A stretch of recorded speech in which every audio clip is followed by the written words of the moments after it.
অবশেষে চূড়ান্ত হয়েই গেল, কবে জাতীয় দলে ফিরছেন নেইমার। অপেক্ষার প্রহর ফুরাচ্ছে। রাজা ফিরছেন রাজকীয় হলুদ জার্সি পরে। নেইমার ইনজুরিতে না পড়লে সবকিছু ঠিকঠাক থাকলে ব্রাজিলের জার্সিতে দেখা যাবে খুব শীঘ্রই। ফুটবলের আঁতুড়ঘর বলা হয় ব্রাজিলকে, আর সেই আঁতুড়ঘরেই কিংবদন্তি নেইমার। অ্যাওয়ার্ড, শিরোপা, স্বীকৃতি, মেসি, রোনাল্ডোর মতো মহাতারকার কাছে ফুটবল এসবের খেলা। কিন্তু নেইমার তাদের সবার থেকে একটু আলাদা।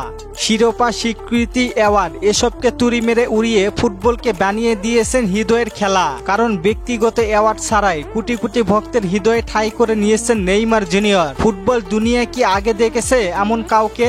নেইমারের করা একটি গোল ভুলিয়ে দিতে পারে প্রেমিকা হারানোর হৃদয়ের ব্যথা।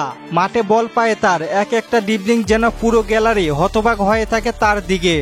নেইমারের কেরিয়ার জুড়ে তার ভক্তরা তার কাছে চেয়েছেন নেইমার শুধু মাঠেই খেলুক, লাগবে না কোনো শিরোপা। কিন্তু সেই ইনজুরি বারবার আঘাত করেছে নেইমারকে। ইনজুরির কারণে অনেক কিছু মিস করেছেন নেইমার জুনিয়র। এই তো সর্বশেষ 2 বছর যাবৎ ছেলেসাউদের জার্সিতে মাঠে নামতে পারেননি ইনজুরির কারণে। সর্বশেষ 2023 সালে 17 অক্টোবর উরুগুয়ের বিপক্ষে সর্বশেষ ম্যাচ খেলেছেন তিনি। এরপর আবার মাঠে ঘুরে দাঁড়ানোর চেষ্টা, কিন্তু জাতীয় দলে ফেরা হয়নি নেইমারের। নেইমার ছাড়া ব্রাজিলও করতে পারেনি তেমন একটা কাজের কাজ। তবে নেইমার ভক্তদের জন্য সুসংবাদ। অবশেষে অপেক্ষার অবসান ঘটিয়ে কার্লো আনচেলত্তির দায়িত্ব নেওয়ার পর ব্রাজিল দলে জাতীয় দলে ডাক পেতে চলেছেন নেইমার।